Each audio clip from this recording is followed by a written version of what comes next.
Good morning, good afternoon, good evening, wherever in the world you are. Welcome to The Other Side with Fariha and Talat. I'm Talat, and I have over 30 years of experience in human resources and organization development in various diverse industries. I'll let Fariha introduce herself. Fariha, over to you.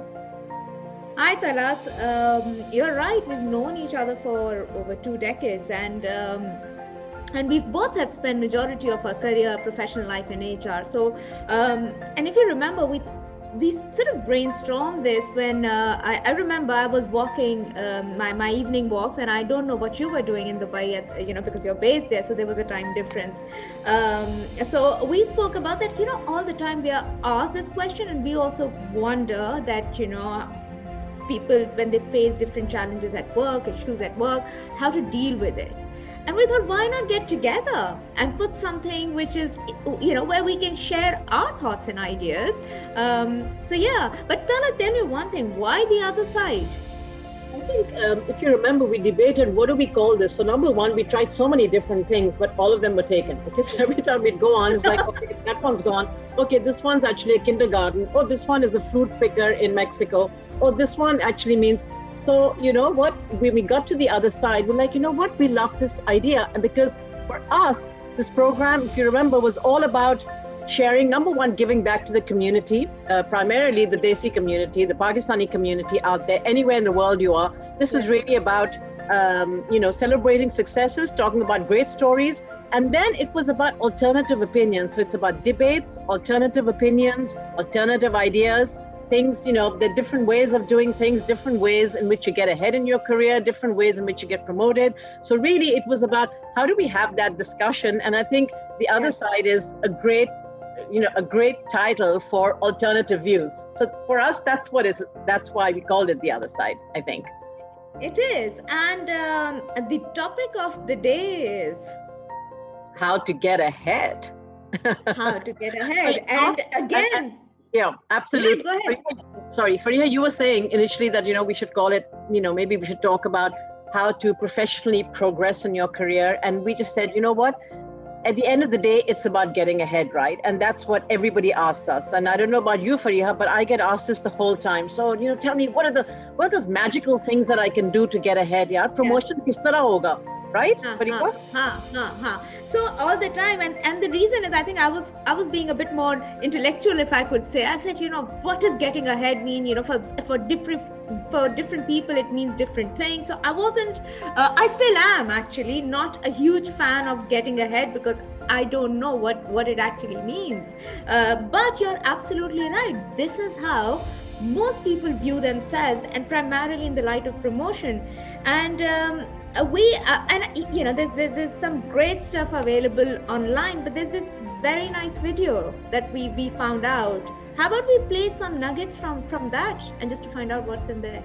Yeah, that sounds interesting. Let's look at that video very quickly and then come back and talk a little bit about the video and then our own thoughts on how does one get ahead. Who are you going to be? And if you'll notice, I'm not asking what are you going to do, but who are you going to be? I'm asking you about how you plan to live your life every day. How are you going to respond when you don't get that job you had your heart set on? For all of you who are going to be teachers, what are you going to do if the students in your class next year just don't respond to your lessons? See, those are the times when you've got to ask yourself, who am I going to be? And I want to be clear, this isn't just some vague platitude about building character. In recent years, we've actually been seeing a growing body of research that shows that skills like resilience and conscientiousness can be just as important to your success as your test scores or even your IQ.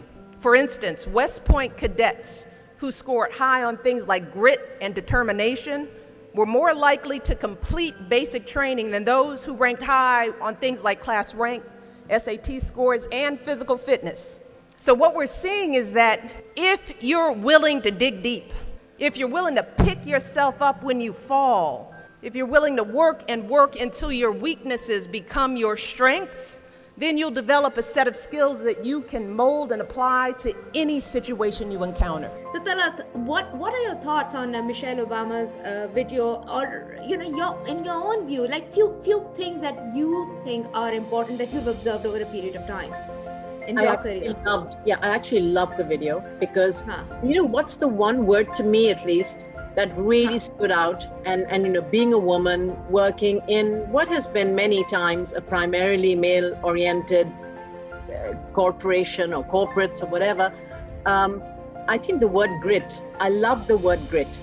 Okay, and that to me it has always been about grit. I think for any young person today, whether the person was young like me 30 years ago, or whether you're talking about 20 somethings today, I do find that many times that there's that grit element that's missing from people, and that's missing, and they just give up. People just give up too easily. So to me, I think one of the key things to getting ahead in my career over a period of time, number one was grit. I think number two was resilience. And I think number three was doing more, just going that extra mile. Okay, how are you working within the confines of just your job description, or are you doing things above and beyond? Because managers love people who do things above and beyond, and we all know that. Okay, so to me, that's what it is. Fariha, what about you? Yeah, so I think two things actually for me, and this is not, for me, it's not gender specific, it's more about the character. One is how you deal with the failure. I think she mentioned it, and there's so many stories. We know people who weren't successful, but they just continue to be focused and continue to work on their skills or whatever they had. And I think and most people actually, I have observed, and I'm sure you have also, Talat, observed so many successful people within sort of our surroundings as well, locally, internationally. And I think one thing I found, they had a major dip in their career, but they didn't stay there. They came out.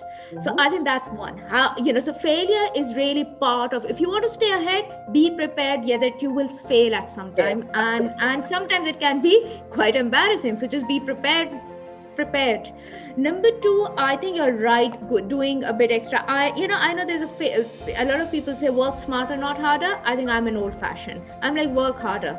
There is no short term, there is no substitute to hard work. Yeah, no shortcuts. Yeah. Yeah, and Talat, anyone, forget the professional setting. I mean, people who are pianists or people who are singers, they work. वो अपना रियाज करते हैं, they work and then they get something, right? It's the same at work. I don't know if you've read that book, The Outliers by Malcolm Gladwell. It's a really good book, and he talks exactly about this. To be an expert at anything, you've got to spend 10,000 hours doing it, right? Whatever it is, right? Whatever it is. About it. 10,000 hours is a long time if you want to go to pro level. So if you're thinking about being the CEO of your company, or being the global CEO of some fancy multinational place you're in, nothing wrong with that. Dream big, make it happen, but be prepared to sacrifice a lot, to give up a lot, and to work really, really hard. Absolutely. And I think, Talat, you mentioned this sacrifice a lot, and I can relate personally. I have lived in many countries, worked in different roles, but then did I give up something on the other side? Of course I did. So, and I know you, and I think anyone we look around, we ask our friends and family, there is no, a lot of people say this is what I want, career, work-life balance, the best boss, the best environment, you don't get it all. Never in life. Absolutely. And I think the successful people, I think there's another thing. Sorry, I don't know which are my least favorite people at work. They are called, for me, they are called the kitchen critique. People who just stand and say, "Ye bhi aisa hona chahiye, ye bhi aisa." And the successful ones, they actually do it. They observe, they do something about it.